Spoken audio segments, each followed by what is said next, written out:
শয়তান বালা জিনিস না, শয়তান বড় মারাত্মক জিনিস না, মারাত্মক জিনিস। এই শয়তান তোমারে ধোঁকা দিব, এই শয়তান তোমারে পথভ্রষ্ট করব, এই শয়তানের পথভ্রষ্টতা ধোঁকা থেকে তুমি বাঁচতে পারবা না।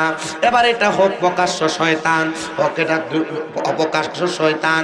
দেখবেন রমজান মাস যখন আমরার কাছে আগমন করে, রমজান মাস আগমন করলে আল্লাহ তাআলা তো শয়তানকে বোতল বন্দি করে লাই, আমরা সবাই জানি। কিন্তু মানুষ রূপের কিছু শয়তান আমরার এলাকার মধ্যে থাকে। দেখবেন এটি দোকানটা খোলা রাখে, আবার পর্দা লাগায়, পর্দার তলে ঘুমটা দিয়া দিয়া খায়। এরা যদি জিগায় রমজান মাস আসতে পর্দা লাগে কিন লাগা খাও, বলে খাইলে কি হইব, মানুষ আমরারে দেখতো এর লেগে পর্দা লাগাইছে। কিন্তু মনে রাখবা, মানুষ দেখে না, স্বয়ং আমার আল্লাহ দেখে কি দেখে না। রমজান মাস আসলে ডাইল বুটের দাম বাড়ায়, এমন সুরও আছে না নাই? রমজান মাস আসলে খেজুর আর চিনির দাম বাড়ায়, মুড়ির দাম বাড়ায়। আপনারা কোন এমন অসৎ ব্যবসায়ী আছে না নাই? হায়রে মুসলমান, রমজান মাসে অন্যান্য দেশের মধ্যে সব জিনিসের দাম কমায়, আর আমরা বাংলাদেশের সুসোরটারা এগুলার দাম বাড়ায়। আরে আল্লাহ, আপনারা আপনি এগুলা থেকে রক্ষা করেন, নচেত আমরা এগুলা না দেখাইয়া আমরা দুনিয়া থেকে আপনি উঠে আনেন। কারণ এই সুসোরটার মুখ দেখার চাইতে মরণ আরো বালা।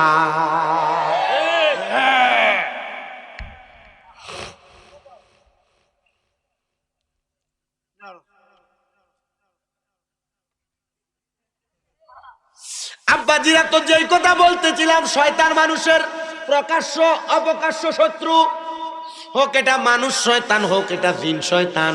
এবার কোন শয়তান আছে না নাই? গায়বী খবর দেনেওয়ালা এলো রে মক্কায়, গায়বী খবর দেনে যাহার নাম শুনিলে চমকে ওঠে দিল বেকার আর হয়ে যায়, নাম শুনিলে চমকে ওঠে দিল বেকার আর হয়ে যায়। গায়বী খবর দেনেওয়ালা এলো রে মক্কায়, গায়বী খবর দেনেওয়ালা এলো রে মক্কায়। আসসালামু আলাইকুম সালাম হাবিবে খোদা, আমি তোমার পাগল মত না করো যোদা। যাহার নাম শুনিলে চমকে ওঠে, নাম শুনিলে দিল বেকার আর হয়ে যায়। গায়বী খবর দেনেওয়ালা এলো রে মক্কায়, গায়বী খবর দেনে।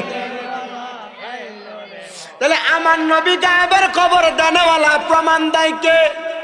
না সুন্নিরা বানায়া দেয়? না রে বাবা, আমার আল্লাহ তাআলা নিজে প্রমাণ দেয়। সুন্নিদের আরেকটা এই আমরা সবাই সুন্নি নি, কথা কয় না এ বাবা। সুন্নিরা শুধু সুন্নি দাবি করলে চলতো না, সুন্নিরা কি কারণে সুন্নি এটাও জানা লাগবো, কথা কন্যা ঠিক কিনা? আমরা লগে বাতিল ফেরকাদের সাথে এই বিষয়গুলা নিয়ে দ্বন্দ্ব।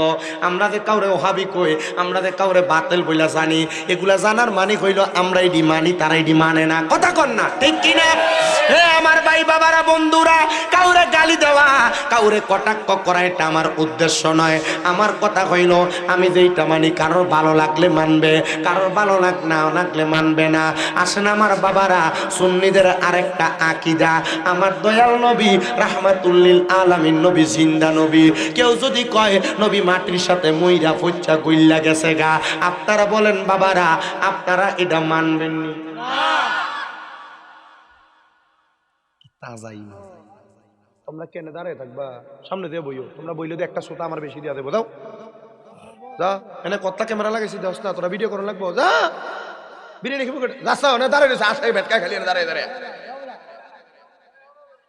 না, হন যাবো যাবো কা, কারণ ফ্যান ফোর্স একটা টাইট, বইয়ে বইয়ে মরতেই পারে না, এনে বইবো কেমনে? হ্যান্ডেলটা খোলা মেলে হয়ে গেছে, ঠান্ডার দিন হ্যান্ডেলটা আসিল পুরা ডাইকে দিত, সামনে দিয়েও ডাইকে দিত, একটা দরজার মতো রাখতো, মানুষ ঢুকতো, ওয়াজে বয়ে যেত না, ঠিক আছে না? খরচ একটা যত যত মানে যৎকান করছে অতখানো মানুষ, হ্যান্ডেল যৎকান আছে এর বাইরে মানুষ আনে। ও তুই ওখান তুলে খাওয়া ঠিক স্যার ফুট।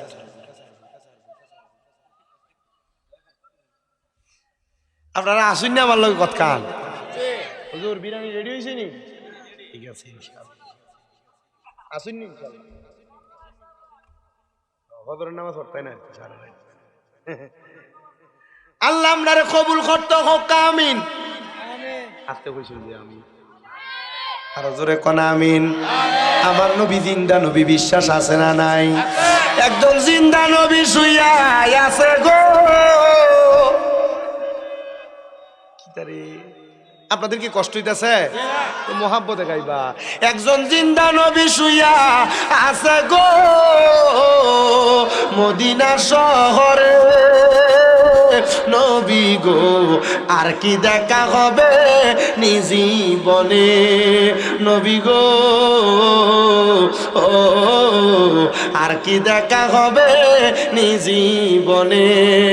আমি নিদ্রা যাইতে সময় কাটে গো নবী তোমার দরুদ পড়ে, নবী গো আর কি দেখা হবে নিজীবনে, নবী গো ও আর কি দেখা হবে নিজীবনে। তাহলে আপনারা বলেন আমার নবী কি জিন্দা না মুর্দা? এ আব্বা অল্প কিছুদিন আগে কুমিল্লা শহরের হোমনা থানা নামক একটা জায়গায় গেছি মাহফিলে, রামপুর এলাকায়। ওই এলাকায় নাকি কোন হুজুর আইছে, হুজুরের কাছে প্রশ্ন দিতে, হুজুর আমাদের নবী কি জিন্দা না মুর্দা? হুজুর কয় আমাদের সমাজে কিছু কিছু মানুষ কয় নবী নাকি জিন্দা। তো সব মানুষ তো মরে, যারা নবীরে জিন্দা কয় তারা জিগাই নবী মরব কবে? হুজুরে কইলেন না নাউজুবিল্লাহ। আমি কইছি ওই হুজুরে বান্দা রাখবা, বান্দা রাখা শামীমরা যারা খবর দিবা, ওই হুজুরে যদি নবীজি কবে মরবো এটার প্রমাণ চাই, ওই হুজুরে কইবা নবীজি মরে এটার একটা প্রমাণ দিই। যদি হুজুর প্রমাণ দিতে পারে তাহলে হুজুরে আমার কাছ থেকে 50 লাখ টাকা দিয়া দিব। আর যদি প্রমাণ না দিতে পারে, আমি যদি প্রমাণ করতে পারি নবী মরা না নবী জিন্দা, তাহলে হুজুর তারা শুধু বাইন্দা রেখে জুতার মালা দিয়ে এলাকা থেকে বিদায় করবা। খোলাফান কয় হুজুর আমরা এতদিন ডরে কথা কইতে পারছি না, একটা সাহস পাইছি, এখন থেকে যে ফকিন্নির ফলা নবীরে মরা নবী কইব, মাটির লগে মিশা গেছে গা কইব, আমরা বাইন্দা রেখে আপনারা শুধু খবর দেন হুজুর আপনি আইবেন। আল্লাহর কসম সুন্নিরা মনে রাখবা, কবরের মধ্যে যাওয়ার পর যদি আমার নবীরে তোমার মুখ দেখাইতে চাও, ওই নবী জিন্দা নবী, ওই নবী জিন্দা নবী, এই বিশ্বাস অন্তরে রাখার দরকার আছে না? না এবেড়া নবী যদি মরা হয়, তোমার আব্বারা যে মারা যায়, মারা যাওয়ার সময় লাশটা কবরে রাখো, বিসমিল্লাহি ওয়া আলা মিল্লাতে ইল্লাল্লাহ রাসূলুল্লাহ। না নবী না মইরা গেছে তো কি লেগা কবরে রাখার সময় আল্লাহর কাছে না দিবা, নবীর কাছে কেন দাও? তার মানে বোঝা যায় বিসমিল্লাহি ওয়া আলা মিল্লাতে রাসূলিল্লাহ বইলা নবীরে দিছ। এবার একই সময়ে যদি পুরা হবিগঞ্জ এলাকার 3 জন মানুষের জানাজা হয়, জোহরবাদ হবিগঞ্জ না, সারা বাংলাদেশে কয়েকটা জানাজা হইতে হয়, হয়নি? একই সময় যদি জোহরের নামাজের ওয়াক্তের পরে যদি এতগুলা জানাজা হয়, তো সব জায়গায় তো আমার নবীরে বিসমিল্লাহি ওয়া আলা মিল্লাতে রাসূলিল্লাহ বলে স্মরণ করে লাশটা কবরে রাখে। ইয়া রাসূলুল্লাহ নবী গো, ও দয়াল নবীজি, আপনি নবী না একজন, তাহলে আপনি নবী একই টাইমে সব জায়গার মধ্যে কেমনে হাজির হন?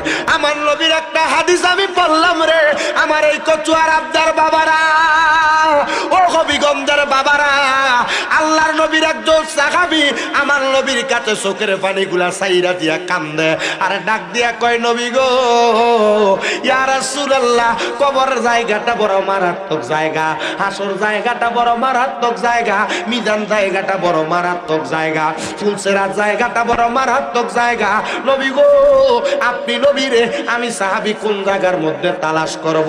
আমার নবী কয় সাহাবী প্রথম তুমি তালাশ করবা ফুলসেরাতের পারে। সাহাবী ডাক দিয়া কয় নবী গো, মনে করেন আমি ফুলসেরাতের কাছে বিপদে পড়ে গেলাম, আপনার আরেকজন উম্মত বিপদে পড়ে গেল মিজানের পাল্লার কাছে, আমার নবী কয় মিজানের পাল্লার কাছে আমারে তালাশ করবা। নবী গো, ও মায়ার নবী, আপনার উম্মত যদি কবর হাসর মিজান ফুলসেরাতের পাল্লার কাছে বিপদে পড়ে গেছে, নবী গো, আপনার উম্মতরা হাসরের ময়দানে অন্য কোন জায়গায় বিপদে পড়ল, আপনি নবী বলেন না আমরা কি আপনি নবীর সেই জায়গায় তালাশ করব? বলে হ্যাঁ। এবার সাহাবী সালাক মানুষ ডাক দিয়া কয় নবী গো, যদি এবার আপনার উম্মতেরা একই টাইমে তিন জায়গায় বিপদে পড়া যায়, আপনি নবী ওই তিন জায়গায় কেমনে যাইবেন? আমার নবী কয় সাহাবী, আমার আল্লাহ তাআলা আমি নবীর সেই ক্ষমতা প্রদান করছে, একই টাইমে আমি দয়াল নবী তিন জায়গার মধ্যে থাইকা আমার গুনাহগার উম্মতরে আমি নবী উদ্ধার কইরা লইব। ওরে উম্মতেরই মায়াই নবী কান্দেন যারে যারে, উম্মতেরই মায়াই নবী কান্দেন যারে যারে, মাফ করে দাও ও হে আল্লাহ উম্মতে গুনাহগার, বলেন মাফ করে দাও ও হে আল্লাহ উম্মতে গুনাহগার। দয়াল নবী মারে হাবা, মায়ারে নবী মারে হাবা, জিন্দা নবী মারে হাবা, মারে হাবা, মারে হাবা, মারে হাবা, মারে হাবা, নবী জিয়াবার মাফ করে দাও ও হে আল্লাহ উম্মতে গুনাহগার, বলো মাফ করে দাও উম্মতে গুনাহগার। মা আমেনার কুলে যখন এলেন নবীজি, সিজদায় পড়িয়া কান্দেন উম্মতি উম্মতি উম্মতি উম্মতি, বলেন আল্লাহ রাব্বানা মাহবুব আমার শোনো না, বলে আল্লাহ রাব্বানা মাহবুব আমার শোনো না, গুনাহগার উম্মতের জামিন পাক সরোবার মাফ করে দাও ও হে আল্লাহ উম্মতে গুনাহগার, বলেন মাফ করে দাও ও হে আল্লাহ উম্মতে গুনাহগার, বলেন উম্মতেরই মায়াই নবী কান্দেন যারে যার, উম্মতেরই মায়াই নবী কান্দেন যারে যার, মাফ করে দাও ও হে আল্লাহ উম্মতে গুনাহগার। সেই নবীজির প্রেমেতে হলে দিওয়ানা, দুনিয়া আখিরাতে বইজে থাকবে না, বইজে থাকবে না, চলো নবীর পথ ধরে লোভ লালসা সব ছেড়ে, চলো নবীর পথ ধরে লোভ লালসা সব ছেড়ে, তো জাগানে নবী বিনে নাই কোনো উপায়, মাফ করে দাও ও হে আল্লাহ উম্মতে গুনাহগার, বলে মাফ করে দাও ও হে আল্লাহ উম্মতে গুনাহগার। একটা জবান বন্ধ রাখবেন না, জবান খুলে বলেন ইয়া রাসূলুল্লাহ। আমার এই কচুয়ার আবদার বাবা, ও নবীর উম্মতের দোল, ও আশেক রাসূল ভাই বাবারা, একটু অন্তরের কানটা লাগে শোনো, তাইলে কবরের মধ্যে যখন আপনাকে আমাকে রাসূলের মিল্লাতে দেওয়া হবে, রাসূল যদিও মদিনার রওজা মুবারকে শুয়া রইছে, উম্মতে মুহাম্মদীরে নিস্কুল মুবারকে নেওয়ার জন্য আমার নবী এই হিয়ালার কচুয়ার আবদাতে আসবে, হবিগঞ্জে আসবে, এই বানিয়াচং থানায় আসবে, হবিগঞ্জের যেই কোনো জায়গায় আমার নবী হাজির হইতে পারে। ঘোষণা আমার না, ঘোষণা দিয়েছেন স্বয়ং আমার আল্লাহ তাআলা। ওগো নবীজি, ওগো মায়ার নবী গো, উম্মতের জন্য আপনি এত পাগল গো নবী, পাগল। আমার নবী কয় শুধু পাগল না রে, পাগল না, আমি দয়াল নবীর কলিজার টুকরা একজন সাহাবী হযরতে সাইলামা আনসারী রাদিয়াল্লাহু তাআলা আনহু, উনি আমার নবীর কাছে মুসাফিরের বেশে আসছে আগমন কইরা, ডাক দিয়া কয় নবী গো, আমার থাকার কোনো জায়গা নাই, খাওয়ার কোনো জায়গা নাই, আমার কোনো জায়গার মধ্যে থাকার মতো ব্যবস্থা নাই। নবী কয় আসো, আমি নবী তোমারে আমার কাছে জায়গা প্রদান করলাম। আপনারা কোন বাবা, সকল মুসাফিরের জায়গা আমার নবীর কাছে, সকল বিপদগ্রস্তর জায়গা আমার নবীর কাছে, গুনাহগার উম্মতের জায়গাও আমার নবীর কাছে। এই বিশ্বাস আমরা সবার আছে? এবারে না আছে দেখো, আপনারা সবাই যদি জোরে কইতেন তাহলে আব্বা বিশ্বাস যদি করি এই মাহফিলের প্যান্ডেলটা পর্যন্ত কাঁপ। পর্দার আড়ালে মা বোন আছে না? এ মা বোনেরা অন্তরের কানটা লাগে শুনো, তোমরা যে নবীর জন্য এত পাগল, ওয়াজ মাহফিলে যে নবীর বয়ানটা শ্রবণ করো, এই নবীর বয়ান শুনলে, নবীর শান গাইলে তোমার কেমন লাভ হবে একটু মনোযোগ দিয়া শোনো। আমার নবী কয়, সায়লামা নামক সাহাবী আমি নবীর কাছে আশ্রয় চাইছে। ও বাবা, আশ্রয় দেওয়ার মালিক কে? আমার নবী ওসিলা মাত্র। আমার নবী কয় আশ্রয় প্রদান করলাম। সাইদ ইবনে আব্দুর রহমান আরেকজন মক্কা থেকে মদিনাতে আগমন কইরা আমি নবীর কাছে ডাক দিয়ে কই, ইয়া রাসূলুল্লাহ, আপনি আমারে, আপনার কাছে আমার একটু জায়গা দেন। নবী আমার কয়, সায়লামা আনসারী এবং সাইদ ইবনে আব্দুর রহমান, তোমরা দুইজন ভ্রাতৃত্বতার বন্ধনে থাকবা, ভাইয়ের মতো। হযরতে সায়লামা বলে, নবীজি আপনার আদেশ আমার জন্য চিরদার্য, আমি আপনার কথা শুনে এখন থেকে আমরা একসাথে থাকবো। হযরত সায়লামা এবং সাইদ ইবনে আব্দুর রহমান একসাথে সময় কাটায়। আমার নবীজি হঠাৎ করে একদিন তাবুকের যুদ্ধের জন্য ডাক দিলেন। হে আমি নবীর সাহাবী সাইদ ইবনে আব্দুর রহমান, আয় রে, আমি নবী তাবুকের যুদ্ধের ময়দানে যাব, তোমাকে আমি আমার সাথী বানিয়ে নিয়ে যাব, তুমি আমার সাথে যুদ্ধে আনসারের কাজ করবা। সাইদ ইবনে আব্দুর রহমান কয়, নবী গো, আপনি নবীর সঙ্গী হয়ে আমি যুদ্ধে যাব, এটা তো আমার খুশনসিব, এটা তো আমার ভালো কথা। নবী গো, আপনার সাথে আমারে নিয়ে যান গো নবী। এমন টাইমে হযরতে সায়লামা আনসারী ডাক দিয়া কয়, ইয়া রাসূলুল্লাহ, নবী গো, আমারে কি আপনার সাথী বানিয়ে নিবেন না? আমার নবী কয়, সায়লামা আনসারী, শোনো রে, আমি নবী তোমারে নিব না। বলে কেন গো? বলে দুইজন পুরুষ মানুষ যদি ঘর থেকে চলে যায়, এই নারীদেরকে কে পাহারা প্রদান করবে? এজন্য আমি তোমার এই জায়গার মধ্য থেকে নিয়ে যাব না। সায়লামা আনসারী রে, তুমি হযরতে সাইদ ইবনে আব্দুর রহমানের স্ত্রী এবং তোমার পরিবারদেরকে তুমি পাহারা দাও। হযরতে সায়লামা বলে, এই সাইদ ইবনে আব্দুর রহমান চলে গেছে আমার নবীর সাথে তাবুকের যুদ্ধের ময়দানে, আর আমি সায়লামা নবীজির কলিজার টুকরা সাহাবীর স্ত্রী এবং আমার পরিবাররে আমি সুন্দর করে বাধা দিয়া, সুন্দর করে পাহারা দিয়া রাখতেছি। ও বাবা, শয়তান এমন মারাত্মক শয়তান, শয়তান আপনারে পাহারা দিয়া রাখবে, কিন্তু শয়তান কোনোদিন আপনার ভালো চাইবে না। এজন্য সবার কাছে আমার একটা আবদার হইল, বাবা, দুনিয়ার জমিনে যেই মানুষটা শয়তানি করে, যেই মানুষটা গুন্ডামি করে, যেই মানুষটা ক্যাটারি করে, যেই মানুষটা মদ খায়, যেই মানুষটা ইয়াবা খায়, যেই মানুষটা সিগারেট খায়, যেই মানুষটা সমাজের মধ্যে বাদ কাজগুলা করে, আপনারা কোনোদিন এদের সাথে সম্পর্ক রাখবেন না। বলে হুজুর কেন? কারণ এদের সাথে সম্পর্ক রাখলে মনে রাখবেন সঙ্গ দোষ অঙ্গ নষ্ট হয়। সে যে বাজে কাজটা করে আপনারে দিয়েও কিন্তু একদিনে বাজে কাজটা হবে। কথা কন্যা ঠিক কিনা? কোন সুদকুরের সাথে সম্পর্ক রাখবেন না, সুদকুরের সাথে চা খাইবেন না, সুদকুরের বাড়িতে দাওয়াত খাইবেন না, সুদকুরের সঙ্গে উঠা বসা করবেন না। আর আমরা সমাজের বেটা বেটাইন, এরা সবাই সুদকুরের সাথে সম্পর্ক বড় ভালা। যদি জিগায় কেন তার লগে সম্পর্ক ভালা, বলে সম্পর্ক ভালার কারণ হইল এ বেটার লগে বইলে এক কাপ সান্দারে বেশি করে খাওয়াই বই তো এটা সুদের টাকা, এটা ঘোষের টাকা। এবার আপনারা বলেন হিয়ালা কচুয়ার আবদা এলাকার মধ্যে সুদখোর আছে না না? শুধু নাই না, এই সুদখোর হারাম কুটিরে দইরা নিয়া এলাকার মানুষ মসজিদের সভাপতি বানায়, এলাকার মানুষ এগুলারে মসজিদের সেক্রেটারি বানায়, এলাকার সর্দার মাতাব্বরির দায়িত্ব সুদখোর ঘুষখোর দেয়। এবার আপনারা বলেন এই সুদখোর ঘুষখোর গুলা সমাজের মধ্যে এমন অপকর্ম করে কি করে না? জোরে বলেন, করে কি করে?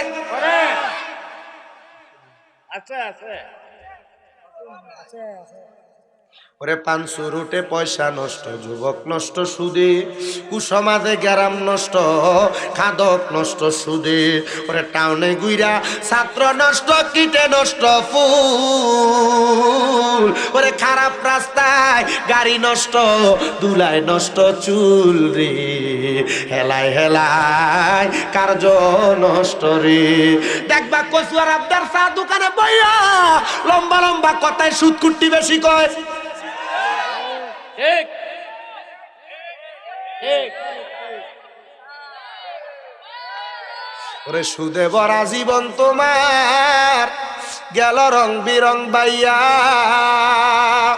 ওরে কবরেতে মারবো তোমায় আন্দা ফেরেশতা, দেখবা তুমি সাইয়ারে মানুষ, দেখবা তুমি চাইয়া। ওরে হারাম ভরা জীবন তোমার নৌকা গেলা বাইয়া, ওরে কবর দেশে খাইবা ফিডা, দেখবা তুমি চাইয়া রে মানুষ, দেখবা তুমি চাইয়া। এখন আবার সুদের ব্যবসা বেড়া মানুষ করে না, বাড়ি বাড়ি বেরিয়েতে কিস্তির নামে সুদের ব্যবসা করে। আছে তুই জানোস কেমনে পিচ্ছি পিচ্ছিও কো ঠিক আছে, বেরিয়েতে সুদ খা, তুই জানোস কেমনে? কিস্তি ও বেটে নে, কিস্তি নে বাড়িতে নে, এবার কোন কিস্তির নামে সুদের ব্যবসা সমাজে আছে না নাই? ডিভিএস এর নাম দিয়া সুদের ব্যবসা করে, ডিভিএস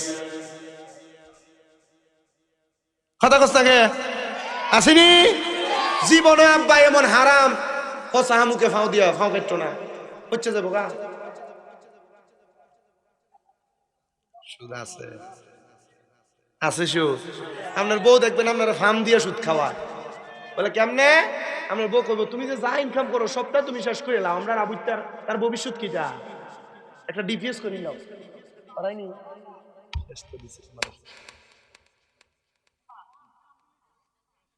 আছে না গেছে?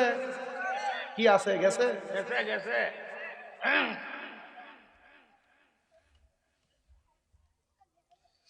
হে আমার আব্বারে, সুদকুরের লগে গুললে এই মানুষটার শরীরেও সুদের গ্যারান লাগবো, মদ করে লগে গুললে এই মানুষটার শরীরে মদের গ্যারান লাগবো, আতরের লগে গুললে মানুষটার শরীরে আতরের গ্যারান লাগবো। কথা কয় না, কথা কয় লাগে কি লাগে না, লাগে কি লাগে না। এজন্য এদের সাথে চলা যাবে না, যদি চলেন তাহলে এরা আপনারা খারাপ বানিয়ে ছাড়বো। কথা কন না ঠিক কি না? এই যে সিগারেট খায় ফোলা পাইনে, সিগারেট খায় অল্প বয়সে খায়, অল্প বয়সী কয়েকটা সিগারেট খাবি না রে, জিগাইলাম তুই এই কম বয়সে তুই খারাপ জিনিস পাতালতা খাস কিনলে গা? আমি খাই না তো, তুই শিখলি কই? আরে আমার এক বন্ধু কইছিল তুই তো খাস না, একটা টান দিয়ে দেখ। এই একটা টান দিয়ে দেখতে দে হাইয়া আমার জীবনটারে মার্ডার করছে। তোমারে কইছিনি যেটি খায় ডিরি কইছি বেটা।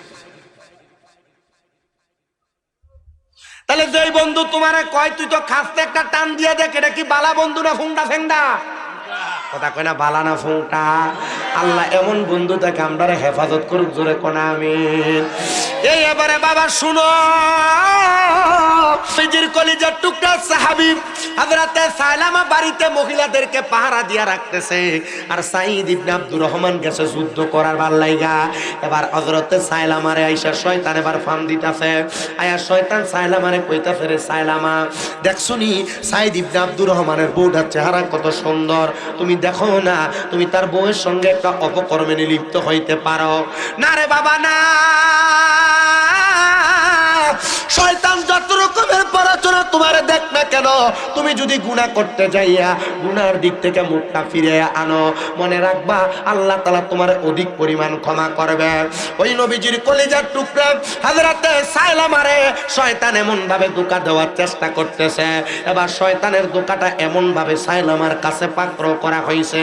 সাইলামা কয় আমি যাইয়া হযরতে সাঈদ ইবনে আব্দুর রহমানের স্ত্রীর হাতটার মধ্যে ধইরা আমি যখন চইলা গেলাম, বাসা যাওয়ার পর হযরতে সাঈদ ইবনে আব্দুর রহমানের স্ত্রী আমার হাতটাকে একটা ঝাড়কা দিয়া ফালায়া ডাক দিয়া কয় সাইলামা তোমার ভিতরে কি আল্লাহর ভয় নাই? তোমার ভিতরে কি কাল হাসরের ময়দানের হিসাবের দিনের কথা মনে নাই? বলে কেন গো, কেন এই কথা বললা? বলে তুমি যে আমার দিকে তুমি হাত বাড়াইলা। সাইলামা কয় আমার মনে হয় শয়তানে প্ররোচনা, শয়তান ধোঁকা দিছে, এর জন্য আমি এমন ভাবে চলে এমন ভাবে কর্ম করেছি। সাইলামা কয় এবার আমি ঘর থেকে বের হয়ে গেলাম, আর আমি এই ঘরের মধ্যে যাইতে চাইলাম না। আমি মনে মনে চিন্তা করলাম হাই রে সাইলামা রে, কোন কামটা তুমি করতে লাগলা যে কাজের কারণে আল্লাহর কাছে তুমি লজ্জিত হইয়া যাইলা, দুনিয়ার মানুষের কাছে লজ্জিত হইয়া যাইলা? সাইলামা কয় আমার বন্ধু সমতুল্য নবীজির সাহাবী আমারে দিয়া গেল তাকে পাহারা দেওয়ার জন্য, আমি তার স্ত্রীর সঙ্গে এমন খারাপ সম্পর্কটা করা আমার উচিত হয় নাই। আমি আবার চলে গেলাম ঘর থেকে। যাওয়ার পর হযরতে সাইলামা গাছের আড়ালের মধ্যে যাইয়া পাহাড়ের গুহার সামনে যাইয়া সিজদা দিয়া আমার আল্লাহর কাছে কান্দে আর ডাক দিয়া কয় আল্লাহ আমি যে পাপটা করছি, অন্যায়টা করছি, আল্লাহ গো তুমি মাফ না করলে আমারে কেউ মাফ করবে না।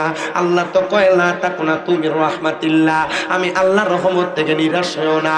ইন্নাল্লাহা নিশ্চয় আমি আল্লাহ ইয়াগফিরুয যুনুবা জামিআ সকল প্রকার বড় বড় গুনাহগুলো ক্ষমা করে দেয়। ইন্নাহু হুয়াল গফুরুর রহিম নিশ্চয় আমার আল্লাহ তাআলা ক্ষমাশীল এবং দয়ালু। সাইলামা ডাক দিয়া কয় আল্লাহ গো আল্লাহ আপনি আমি সাইলামারে মাফ করে দেন। এমন টাইমে আমার নবী তাবুকের যুদ্ধ শেষ করে অন্যান্য সাহাবায়ে কেরামকে নিয়ে ফিরে আসছেন মদিনাতে। এবার নবীজির কলিজার টুকরা সাহাবী সাইদ ইবনে আব্দুর রহমান বলে আমি বাড়ির মধ্যে গেলাম, যাওয়ার পরে আমি লক্ষ্য করে দেখলাম বাড়ির মধ্যে কোনো মানুষ আছে সবাই, কিন্তু আমার ভাই সাইলামা আনসারীকে দেখা যায় না। আমি গেলাম, এরে সাইলামা কই রে কই, সাইলামা কোথায় কোথায় বইলা বইলা সাইলামারে খোঁজ করতেছে। আবার বলে আমি পাহাড়ের গুহার কাছে যায় দেখলাম আমার সাইলামা শ্রদ্ধার মধ্যে যা যে কাঁদতেছে। সাইলামারে ডাক দিলাম, সাইলামা ওঠো না রে, ওঠো না আনসারি ওঠো। উনি ডাক দিয়ে কয় না গো আমি উঠতে পারবো না, আমি যে অন্যায় করেছি আমারে যদি আল্লাহ মাফ না করে কেউ আমারে মাফ করবে না। বলে কি অন্যায় করেছো? এমন টাইমে সাইদ ইবনে আব্দুর রহমানের মাইয়া হযরতে সাইদ ইবনে আব্দুর রহমানের মাইয়া এসে ডাক দিয়ে কয় আব্বা জান এই সাইলামার মুখের মধ্যে পাথর নিক্ষেপ করা উচিত। বলে কেন গো? বলে সাইলামা আমার আম্মা জানের দিকে কোন নজরে তাকাইছেন।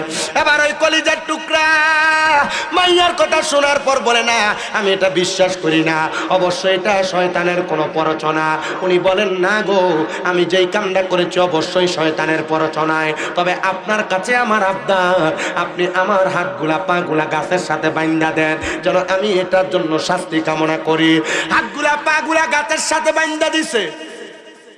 হাতগুলা পাগুলা গাছের সাথে বান্ধা দেওয়ার সাথে সাথে সাইলামা কয় না আমার এই হাতগুলা পাগুলা বান্ধার পরে আমার ভালো লাগতেছে না, আপনি আমারে তাড়াতাড়ি নবীর সাহাবী আবু বকর সিদ্দিকের কাছে নিয়ে যান। এবার সাইলামারে হাতের দড়িগুলা বান্ধা বান্ধা নবীর সাহাবী আবু বকর সিদ্দিকের কাছে নিয়ে গেছে। এবার হযরতে আবু বকর সিদ্দিক রাদিয়াল্লাহু তাআলা আনহু কয় কেন আসছো গো? আমি এই অন্যায় করেছি, আমি আমার ভাই অমুক ভাইয়ের স্ত্রীর সঙ্গে এমন ভাবে খারাপ কর্মে লিপ্ত হইতে চাইছিলাম, তবে আমি লিপ্ত হই নাই। আবু বকর সিদ্দিক কয় আমি এটার জন্য তোমাকে মাফ করতে পারবো না, আমি আমার কাছে তোমাকে রাখতে পারবো না, যাও তোমার মতো পাপী ব্যক্তি আমি আবু বকরের কাছে আসতে পারবে না।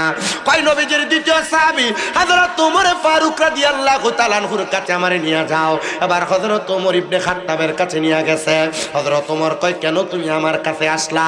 বলে এই কারণে আসলাম। বলে কারণটা কি? বলে আমি এই অপকর্মটা করতে গেছিলাম কিন্তু করি নাই। আরে বাবা গুনাহ করতে গেছে, গুনাহটা করে নাই, কবর হাসরকে ডরাইয়া সাইরা দিয়া চলে আসছে।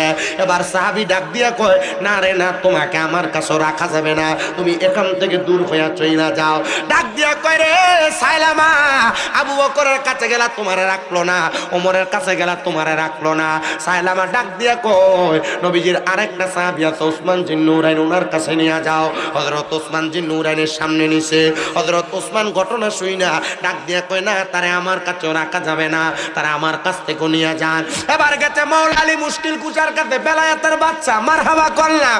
ওরে বেলায়েতের মুর্শিদ হইয়া আসিলেন দিনের নবী, আরে মুর্শিদকে না পাইলে কি আর রাসূল পাবিনি, আরে মুর্শিদকে না পাইলে কি আর রাসূল এজন্য বাবা যে কোনো একটা পীর মুর্শিদের হাতে হাত রেখে বায়াত নিবা, তবে ফিরটা একটু দেখতে শুনিয়া ধইরো।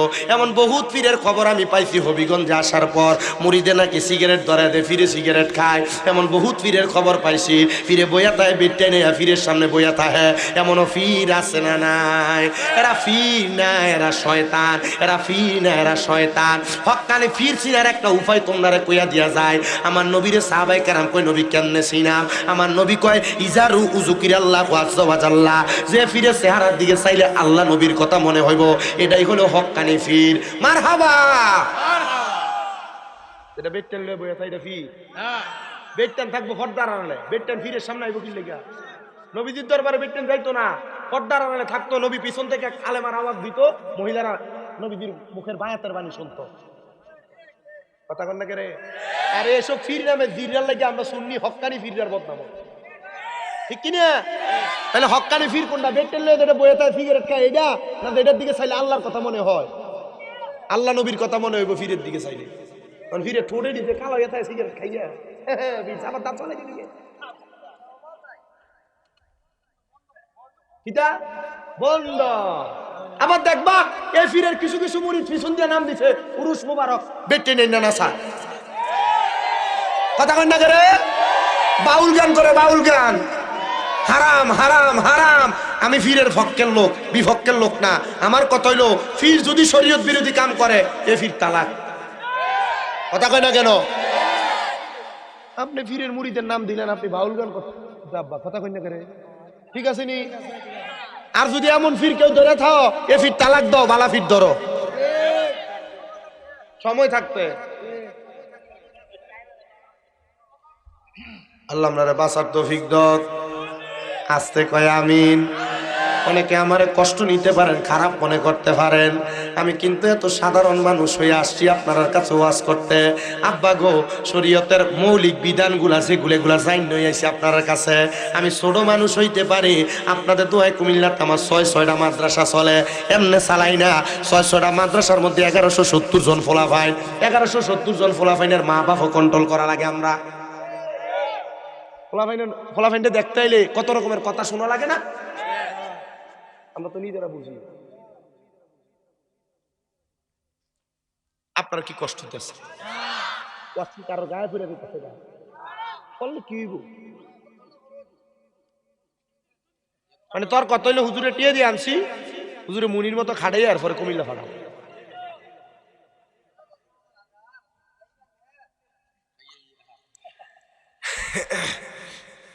ওয়াজ যেটা ধরছি এটা শেষ পর্যন্ত করতাম নি, আসুননি আপনারা? তাহলে ফিরের দিকে চাইলে কার কয়জনের কথা মনে হইব? আল্লাহ রসুলের কথা মনে হইব। ফির যদি হয় তাহলে এটা কিটা? ফির যদি বেটেল বয়ে থাকে কথা ঠিক আছে, মুরব্বী মাথা না ঠিক আছে। আর এমন ফির যদি ধরে খাও, ফির তালাক।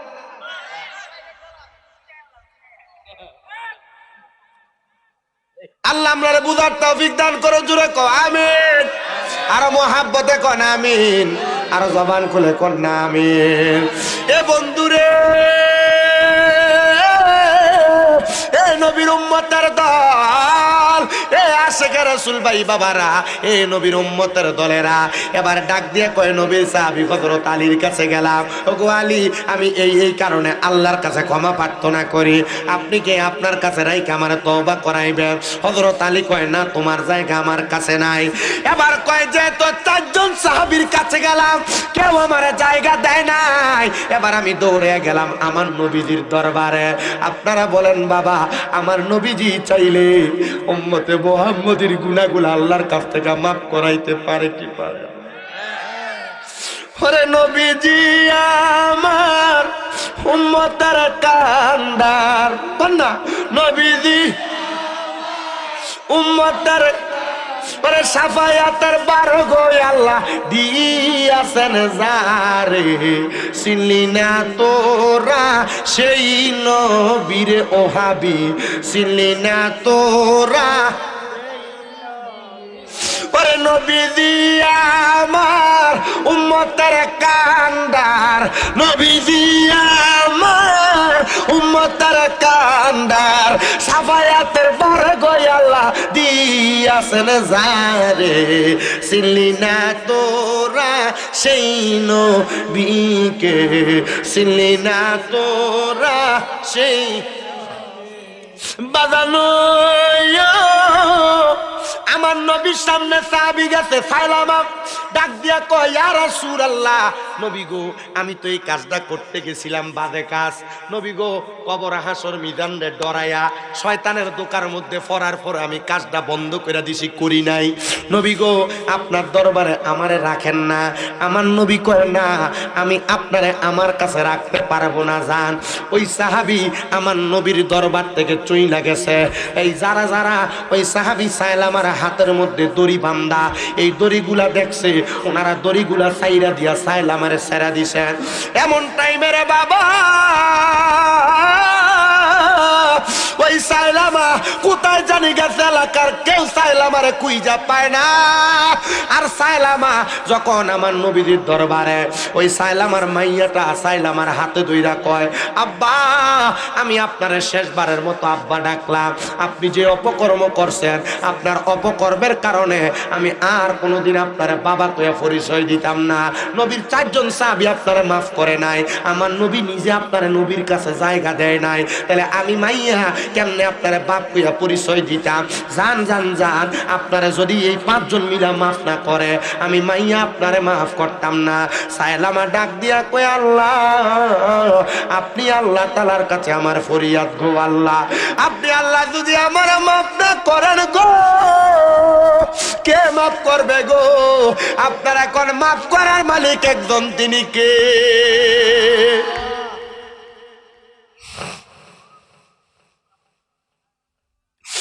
ডাক দিয়া কয় আমি চইলা গেলাম রে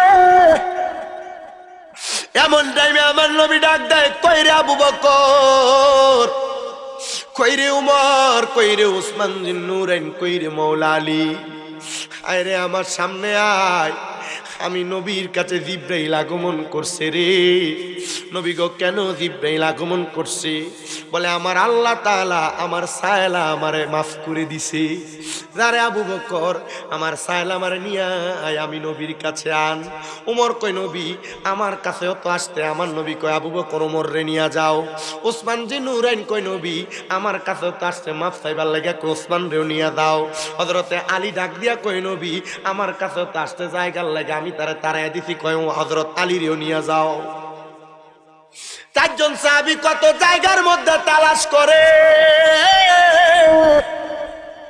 কিন্তু ওই সাইলামারে কোন জায়গার মধ্যে খুঁজা পায় না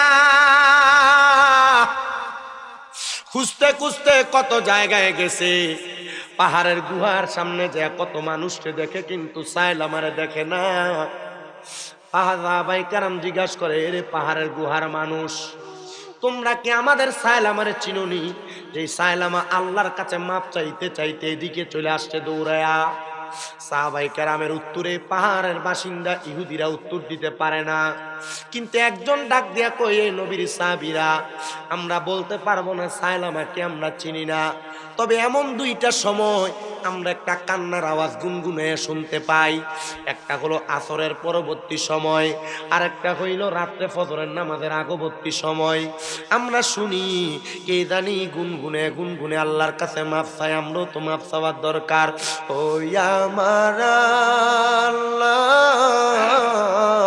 আমরা রে তুমি ক্ষমা কইরা দাও বলেন আমার আমার আম্মায় আব্বার কবরের আযাব ক্ষমা করছো আমরার দাদা দাদির কবরের আযাব মাফ হইছে নি আমরা রে তোমার মায়া লাগি সাহাবীরা কয় আমরা বুঝতে দেরি হয় নাই রে এটাই নবীর সাহাবী সাইলামা কিন্তু সাইলামা কান্না বন্ধ কইরা ওই পাহাড়ের গুহা থেকে নামে না, আমার নবীরে কবর দেয়। নবী গো, আপনার সাইলামারে পাওয়া গেছে, কিন্তু সে তো সেজদা থেকে মাথা উঠায় না। নবী আমার ডাক দিয়া কয়, সাইলামা রে, হে সাইলামা, কান্দিস না রে, মাথা উঠা রে, মাথা উঠা। সাইলামা কয়, নবী গো, আমার এই মুখটা আমি আপনারে দেখাইতাম না, আবু বকরে দেখাইতাম না, ওমর ওসমান আলীরে দেখাইতাম না। বলে কেন রে? নবী গো, এই কারণে দেখাইতাম না, এই মুখ দিয়ে আপনারা আমারে মাফ করেন নাই, তারাইয়া দিছেন।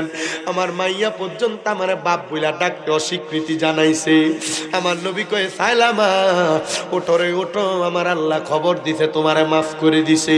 সাইলামা নাকি ওই সময় আমার আল্লাহরে আল্লাহকে একটা চিৎকার মারছে। আমার নবী কয়ে, সাইলামা ওই আল্লাহ বইলা চিৎকার মাইরা দুনিয়া থেকে বিদায় হয়ে গেছে। নবী আমার কয়, আমার সাইলামা কথা কয় না কেন রে? সাইলামারে তাড়াতাড়ি দেখো। হাতের মধ্যে মুখের মধ্যে হাত তুলা দেখতেছি, হযরত সাইলামা দুনিয়া থেকে বিদায় হয়ে গেছে। হযরত সাইলামা বিদায় হওয়ার পরে সাইলামারে কাফন দিতেছে, সাইলামারে গোসল দিছে, সাইলামার জানাজার নামাজ আমার নবী নিজে পড়াইছে।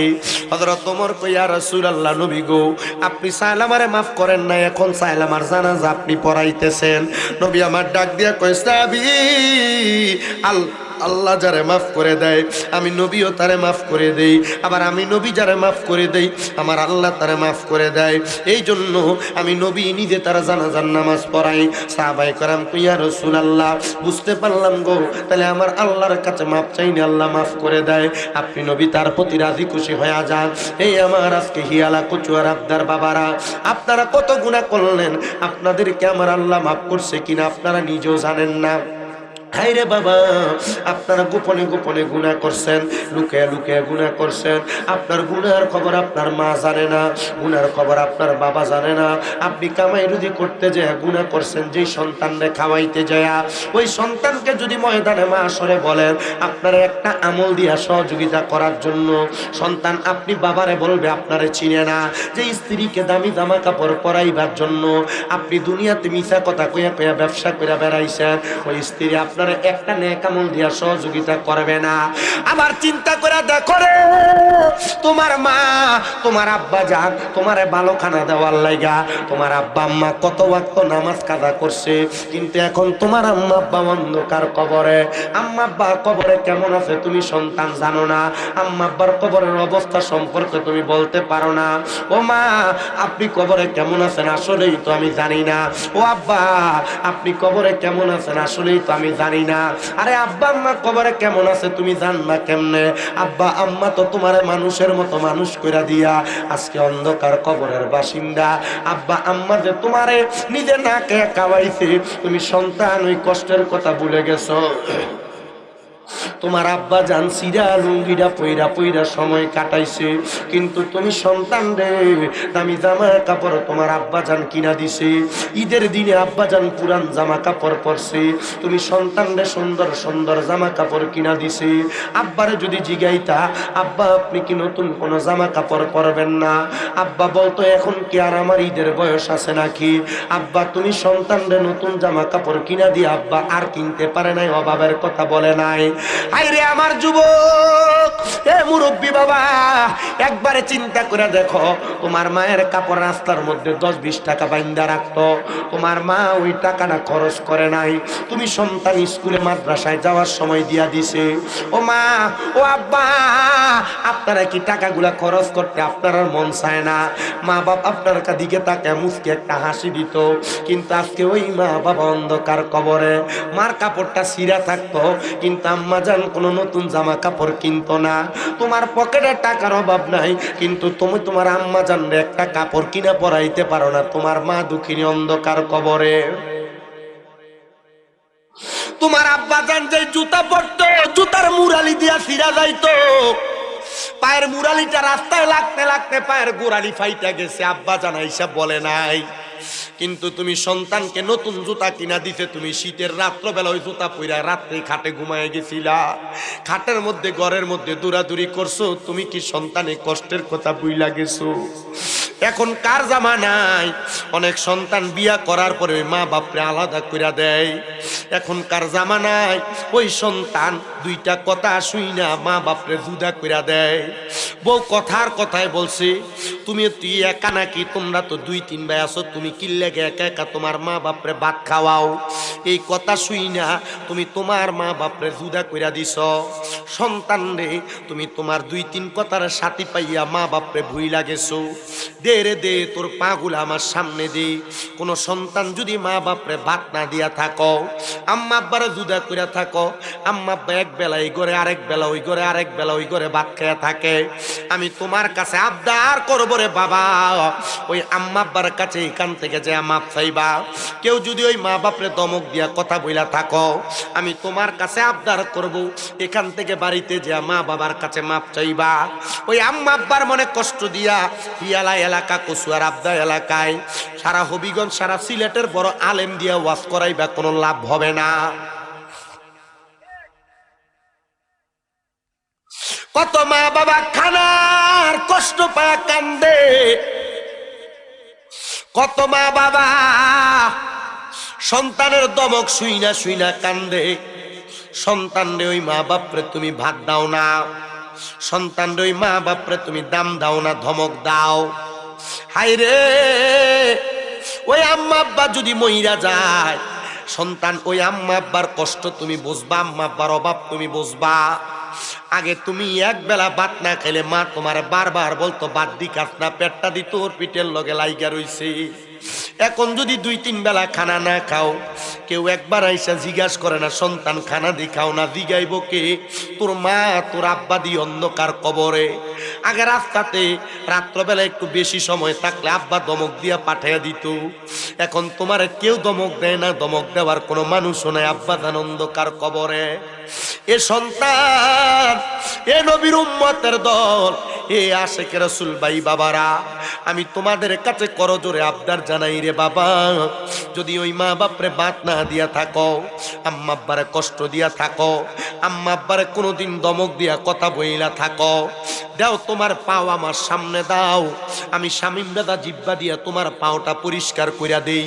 ও আদা করবা আর কোনোদিন মা বাবার মনে কষ্ট দিবা না। আম্মা আব্বার কাছে এখান থেকে বাড়িতে যাইয়া মা বাবার পা গুলাতে ধইরা মাপ চাইবা। মনে রাখবা, ওই মা বাপ যদি তোমারে মাপ না করে, আমার আল্লাহ তোমারে মাফ করবে না।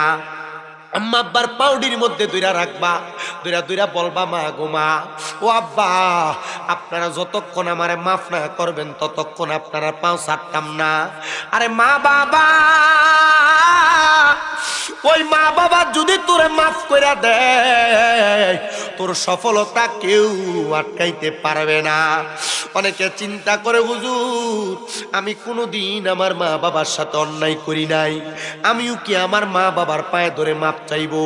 আমি বলবো রে বাবা, হ্যাঁ তুমি অন্যায় করো আর না করো, তবুও তুমি তোমার মা বাবার পায়ে ধরে মাপ চাইবা। আম্মা আব্বার পায়ে ধরলে দাম কমে না, আম্মা আব্বার পায়ে ধইরা মাপ চাইলে সম্মান কমে না। বলে অনেকে চিন্তা করে, হুজুর আমি তো 2 ঈদে মা বাবার পা ধইরা সালামি করি না, আমি কেমনে আমার মা বাবার পায়ে ধরে মাপ চামু? আমি কইমুরে সন্তান, আল্লাহর নবী কয়, দুনিয়ার জমিনের মধ্যে কোন সন্তানের মা মারা যাওয়ার পরে, দুনিয়ার জমিনের মধ্যে কোন সন্তানের মা বাপ বেঁচে থাকলে, ওই সন্তান যদি মা বাবার শুধু পায়ে ধইরা সালাম করা না, আম্মা আব্বার কদমের মধ্যে চুমাও দেয়, আল্লাহ তাআলা জান্নাতের চৌকাঠে চুমা দেওয়া সওয়াব পাইবা। অনেকে চিন্তা করে, হুজুর আমি আম্মা আব্বার কাছে কেমনে মাপ চাবো? হুজুর আমার মা বাপ তো দুনিয়াতে নাই। আরে আজকের মাহফিল কবুল হবে কি হবে না, এটার গ্যারান্টি কেউ দিতে পারবে না। তবে আমি শামিম দাদা একটা গ্যারান্টি দিয়া যাই রে বাবারা, আমি শামিম দাদা একটা গ্যারান্টি দিয়া যাই গো আমার মা বোনেরা। যদি শোনো, আগামীকালকে এই কচুয়ার আবদার কোনো দোকানে বৈশা কোনো মুরব্বী বলছে, হ্যাঁ শামিম দাদার ওয়াজ শুই না আমার ফুতে রাত্রবেলা আমি বাপের পায়ে ধরে মাপ চাইছি। মনে রাখবা, আব্বা আম্মার পায়ে ধরে মাপ চাই যদি আব্বা আম্মারে খুশি করতে পারো, আমার আল্লাহ খুশি হইয়া তোমার সম্পদ দিবে অঢেল পরিমাণ, আমার আল্লাহ খুশি হইয়া তোমার সম্মান দিবে অঢেল পরিমাণ, যা তুমি চিন্তা করো নাই। আমি এত সম্মান পাওয়ার যোগ্য না, আমার আপনারা প্রধান অতিথি বানায়া এই হবিগঞ্জের খিয়ালা কচুয়ার আপনাতে আনছেন। যেখানে মাহফিলে যায় সেখানে প্রধান অতিথি, যেখানে মাহফিলে যায় সেখানে প্রধান বক্তা, প্রধান আকর্ষণ। আমি চিন্তা করি আল্লাহ, আমার তো এলেম কালাম নাই, আমার তো কোনো যোগ্যতা নাই, আল্লাহ কেমনে গো মানুষ আমার এত সম্মান করে। তো আমি বুঝতে পারলাম, আমি ক্লাস 6-7 পড়া অবস্থায় ওয়াদে শুনছিলাম মা বাবার পায়ে চুমা দিলে আল্লাহ সম্মান ইজ্জত বাড়াইয়া দেয়। আমি আমার মায়ের পায়ে, আমার আব্বা জানের পায়ে রাত্রবেলা ওয়াজ থেকে আইসা ঘুমন্ত অবস্থায় চুমা দিছি। এরপর থেকে আমার আল্লাহ আমার অধিক পরিমাণ সম্মান দান করছি। এই আব্বারে আমি তোমাদের কাছে আবদার করব, আম্মা আব্বা কোনো কথা বললে ধারা দিয়া ফালাইয়া দিও না, আম্মা আব্বা কোনো কাজের আদেশ করলে আদেশটারে ফালাইয়া দিও না। আম্মা আব্বার কাছে মাপ চাইবা, মনে রাখবা ওই আম্মা আব্বার কাছে মাপ চাইলে তোমার আল্লাহ সম্মানিত বানাইব। কিন্তু অনেকে চিন্তা করে হুজুর যাদের বাড়িতে আব্বা আছে তারা বাড়িতে যাইয়া বাবার পায়ে ধরে মাপ চাইবো, আমার তো বাড়ির মধ্যে আব্বা নাই, আমি কার পায়ে ধরে মাপ চাইবো? হুজুর যাদের বাড়িতে মা আছে তারা বাড়িতে যাইয়া আমার পায়ে ধরে মাপ চাইবো, আমার তো মা নাই, আমি কার পায়ে ধরে মাপ চাইবো? সন্তান মা নাই, বাবা নাই, মাপ চাওয়ার মতো সুযোগ নাই। মনে রাখবা আল্লাহর নবীর ঘোষণা, দুনিয়াতে কোনো সন্তানের যদি মা মারা যায়, কোনো সন্তানের যদি বাবা মারা যায়, ওই সন্তান যদি আমার আল্লাহ তাআলার কাছে রব্বির হামহুমা কামা রব্বায়ানি